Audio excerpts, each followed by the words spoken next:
who loved us and saved us by the power of his blood, made us to be a kingdom of priests, serving his God and Father. To Christ be glory, dominion, and power.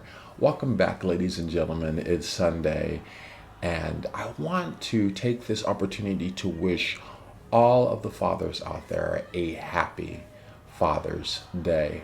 You know, I can recall being a young boy, and at the time when my parents separated, and we left and we lived in Oakland, and my mom met this incredible man, and his name is Tommy. He would always come when he came by the house. He would bring us donuts, and we always thought that he was a terrific man for that. He always came with his red truck, and we always knew as kids that me and my brothers and my sister, that when Tommy came by, we were going to have some donuts. When we seen that truck, that means that donuts were here. So for the longest time, Tommy supplied us with donuts, and I would say for the first I would say for the first few months, you know, I'm a hard person, if you will, to kind of win over. I love my sister. I love my mother to death. They're the two really important women in my life, very close in proximity, obviously, my sister and my mother. So I have high expectations for them and the type of the men that would come into their life. I'm pretty tough as far as taking the time to discern whether or not that person is right, in my opinion, for my sister or my mother. But nonetheless, this man really won me over. More so with his donuts for sure, but just not that. He always had a great smile. He was always welcoming. I never felt any type of fear or malice or any type of wrong or negative type of attitude. For after all, he's a Virgo, and I do really like Virgos. I'm a Taurus myself, but nonetheless, Tommy was a father figure for me when my father was absent throughout the rest of my childhood, all the way up into even till today, through adulthood. Tommy was there. Tommy was there through all of the accolades and presentations that I received from school.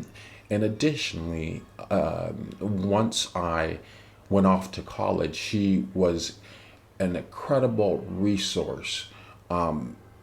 Everybody knows that when you go through college, you're certainly broke, and you certainly don't have many funds. But Tommy served as an incredible giver.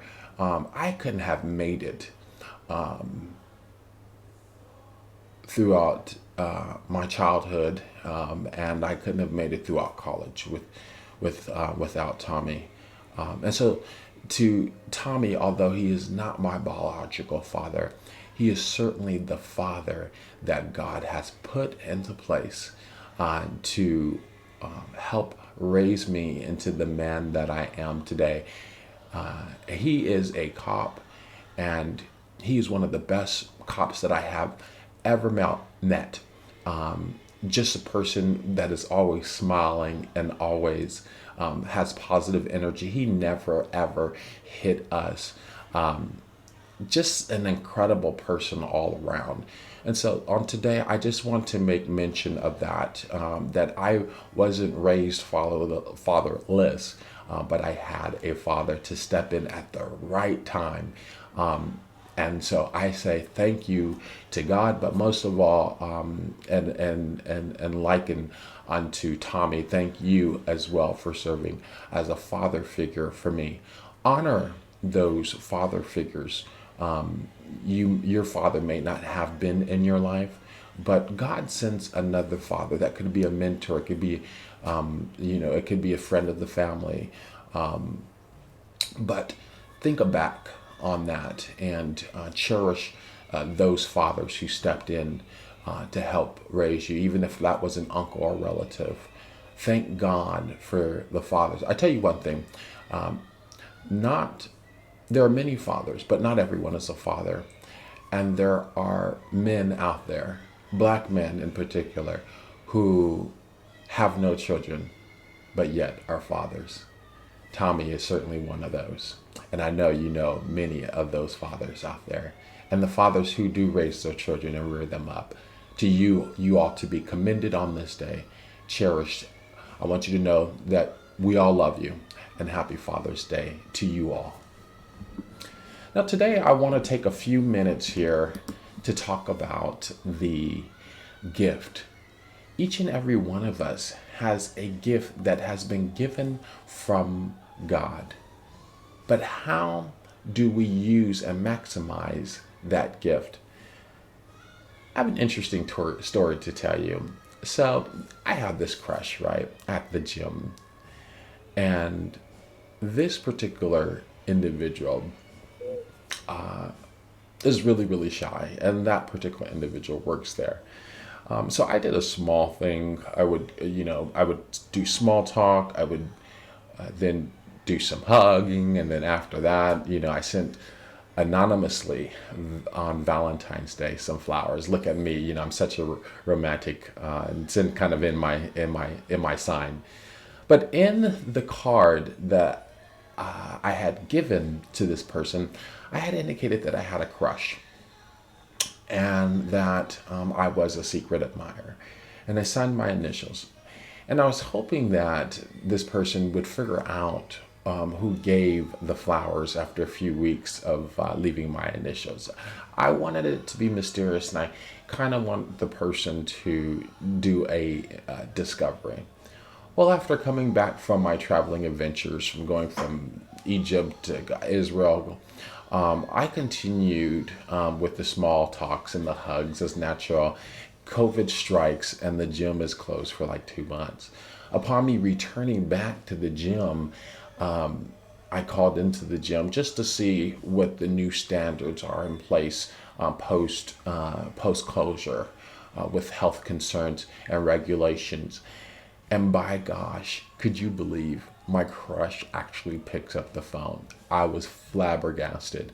I literally wanted it to drop the phone because prior to me reaching out in a phone call, I had woke up from a dream, and in the dream, me and my crush had went out on an amazing date, and we were laughing and really, really getting to know each other. So for the birthday, my crush had a birthday, not too far from the day that the gym opened. So I remembered, and I got a birthday card. And this time I left my name and I left my number and indicated that it was from the secret admirer that is not so secret, and put my name and my numbers. So I did expect, the story goes, I did expect to receive a text or a phone call. I was very anxious. 1 day went by, 2 days went by, 3, 4, 5, 6, and then a whole week went by. So I start to get a bit discouraged with that. And I was thinking, well, is this particular person really interested in me? But it turns out that that is still yet to be determined.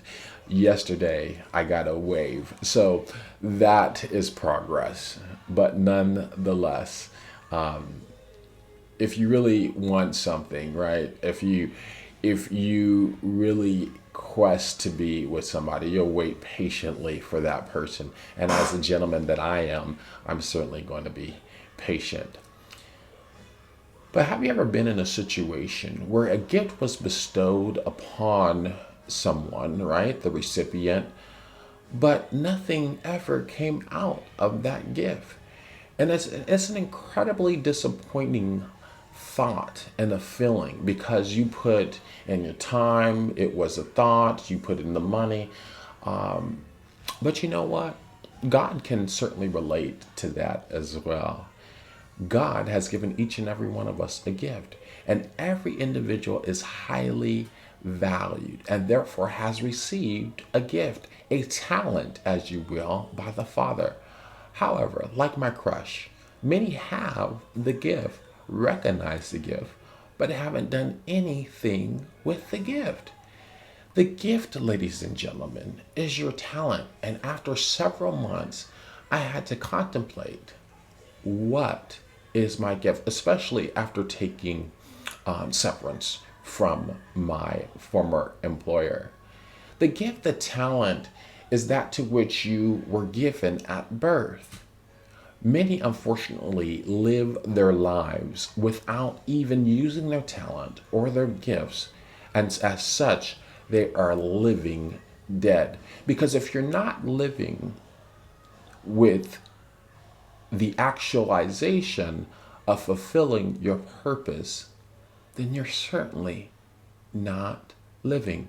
Just the other day, right, I saw the movie Doubt. If you haven't seen Doubt, it's an amazing movie.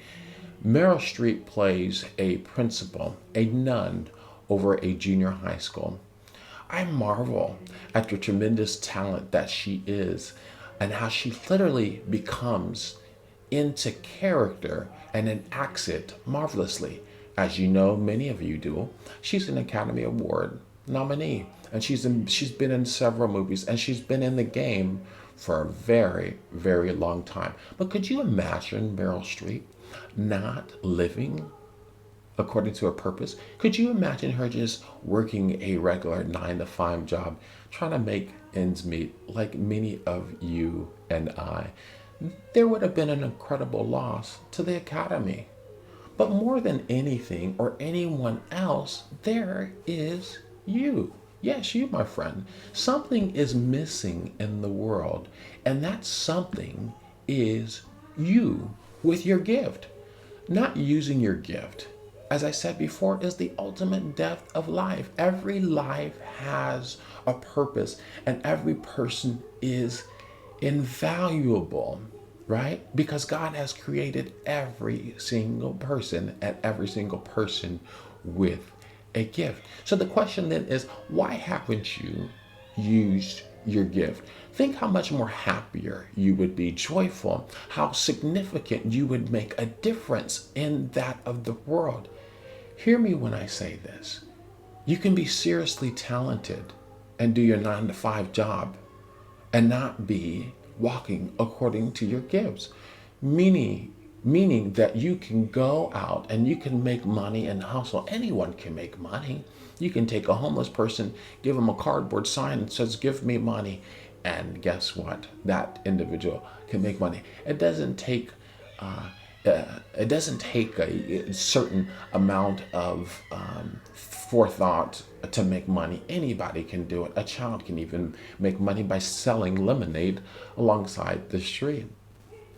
But I want us to give us, before I leave you on today, I wanted to give us the scripture about this man, and I'm going to paraphrase it.